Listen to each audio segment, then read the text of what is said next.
Hi, this is Kamera. We're on day number 18. We're starting the book of Exodus. We just finished Genesis. Congratulations. Last we read, Jacob has passed. His sons Joseph and the brothers, the tribe of Israel, of Jacob, sons of Jacob, remained in Egypt. Okay, so Exodus starts off telling us that years has passed.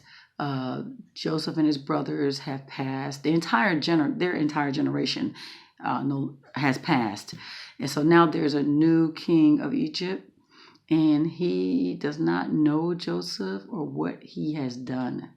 However, the children of Israel, the descendants of Israel, they had children. They had lots of children, and they became so big and powerful that now this new king is afraid that that the children of Israel will eventually overtake them, maybe collaborate with their enemies, and maybe take over Egypt.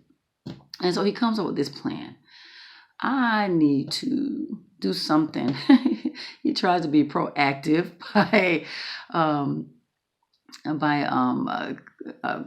causing the Israelites became their slaves. So he made the Israelites his slaves, and for some reason that made them even more fruitful, and they multiplied even more.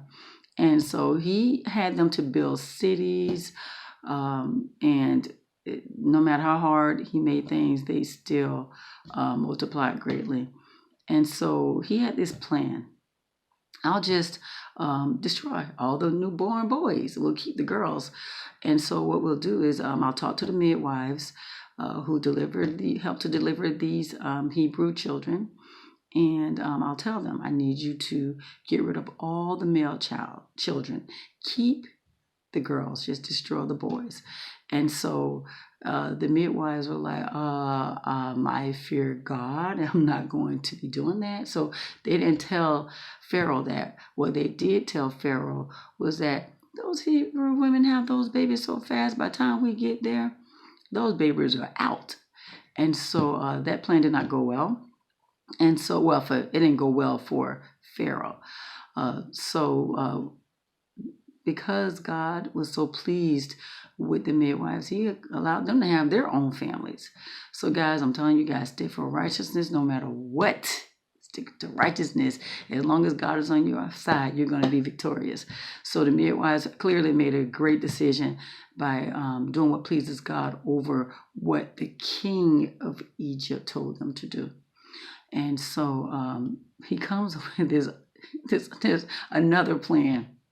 He says, okay, guys, listen, this is what we're going to do. All the male children who are born, just throw them in the Nile River. Just get rid of them. They're multiplying too fast. And so what happens is, in this story here, there's this Levite couple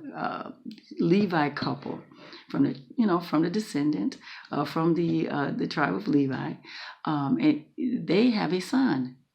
And so, of course, the mom feels like her son is special, and she can't just throw a baby away. So she keeps him for as long as she can. She keeps him for 3 months.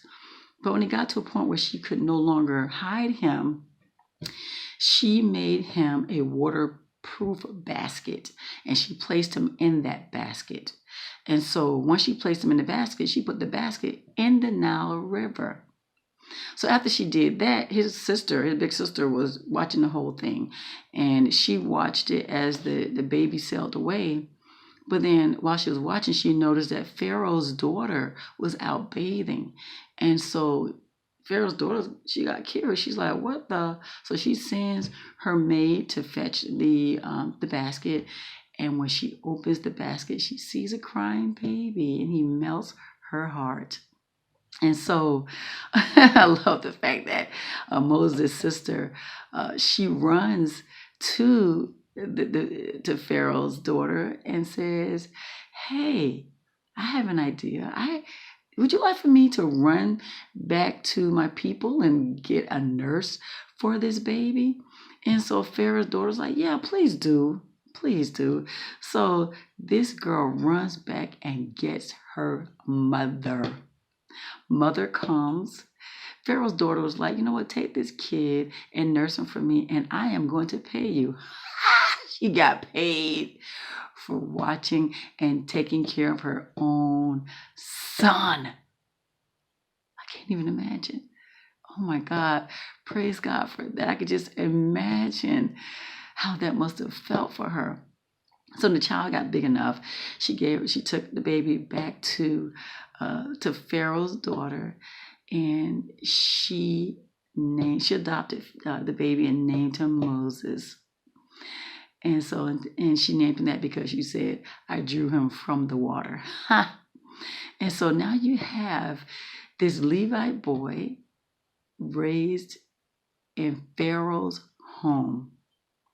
So, him raised in a king's home, he gets all these privileges. And you have to keep that in mind when you think about who this person is, where he came from and where he's going, and what his life must have been like living in a palace. And so I can just imagine the king and loving his daughter so much and not wanting to hurt her feelings by getting rid of the boy. But yeah, he's in the king's home. One of the kids he wanted to destroy. So Moses grows up. Okay, so one day, as he's older, he goes to visit his peoples, the Hebrews.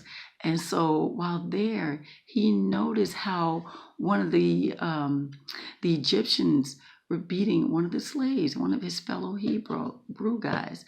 And so, yeah, that bothered him. So he figured, I'll make a stand. I'm going to help my brothers the best way I know how. I'm going to kill this Hebrew guy. So he kills the Hebrew guy. Not Hebrew, is Egypt guy. I'm going to help my Hebrew fellows, and I'm going to kill this Egyptian. So he kills the Egyptian and buries him. Yeah. And so the next day he goes out to visit his peeps again. And he sees his own people fighting themselves. One guy fighting another. And so Moses is like, you're fighting your own brother. Why are you fighting your own brother? And so this guy looks at Moses and say, who are you, my prince? Who are you? You're not prince over me. You're not, my boss. And so what are you going to do? Kill me like you did the Egyptian? See, Moses didn't know people saw that. And Moses was like, oh my God, busted. If this guy knows what I did, everybody knows, including Pharaoh. And he was right. Pharaoh had heard what Moses had done, and he sought to kill Moses. So Moses ran away. And so he ran as far as Midian. And so once he got to Midian, he saw a well and he sat next to the well. And while he was there, some girls came up. They were their 7 daughters, the priest of Midian. And so while they were there, guys started messing with the girls, and he shooed them away, and he helped the girls fetch the water to feed the flock. So these girls were basically the shepherds. 6 girls. Was it 6 girls? Well, anyway, so when the girls got back to their father was like, you guys got back fast. And so they told him that there was this Egyptian, because remember, he was dressed as an Egyptian. He lived in the palace. And so he's like, yeah, really? Well, why did you guys invite him and for supper to eat? And so they invited Moses in. And so Moses decided to settle there in Midian. And so eventually, after a while, he married one of the girls. And so, and they started a family. And so now, fast forward, Moses is out tending his father-in-law's sheep, and he notices a burning bush. Now this is years later. So he noticed a burning bush, and it says he was in in the wilderness, Mount Sinai. All right, so this bush that is burning is aflamed, and he's watching this bush. First of all, you're probably trying to figure out, why is the bush burning? And then he notices, okay, it's been a while and it should have been ashes now. So he gets curious and he walks. It's a flame, but it's not burning into ash. And so as he walks closer, yeah, he hears his name being called, Moses. And Moses is like, ooh, I thought I was the one out here. Creepy. That's what I'm assuming. He didn't say that. I'm assuming that. And so he says, well, here I am. And so that was the voice of God calling him. And he tells Moses, just remove your sandals. Don't come any further. Remove your sandals because you're standing on holy ground. And so Moses does as he says. First of all, he was fearful. He's like, I can't possibly look at the face of God. I can't do that, but I'll go ahead and take off my sandals as I'm instructed to. And so what God tells him is that I hear my people crying in Egypt. It is time for my people, my children, the children of Israel, to now leave and then go back to the promised land that I promised them, a land flowing with milk and honey. Okay? Canaan. And so I need you to go back and lead them out. Moses like, you chose the wrong one now. Oh, no, that's something I cannot do. And so he's like, well, yes. I mean, you think about it, Moses was created for that purpose. I mean, he was born a Levite and he was raised in the palace. So what better person? He understood the customs. He already knew everything he needed to know about the palace, how to get in there. I'm sure he had rapport with the people in the palace. So, yeah, what better person, right? It's not like when the slaves can walk up to Pharaoh. So, Moses didn't like that idea too much. But he's like, well, you know what? You're the one.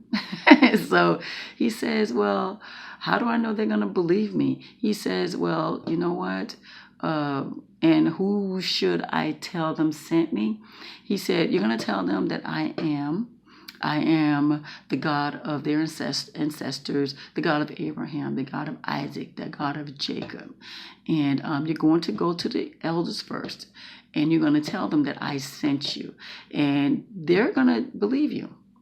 They're going to believe you. One thing I notice about God is when he tells you to do something, to go to someone, he already is going to tell the person you're going to first. I do notice that about him, so that when that person comes to you, they're going to be prepared. They might not believe or want to accept it, but I notice that if you read scriptures, you'll see how they knew before. And so Moses is like, right, okay. So I'm just going to walk up in there, go to Egypt, go to these elders, and I'm just going to tell them that the great I am sent me. He's like, yep. And once you tell the elders, I want you and the elders to go to Pharaoh, and I want you to tell him that I want you and the elders to go into the wilderness for a 3-day journey and offer me sacrifices. Okay, and so know this, he's not going to allow it. Can you imagine though?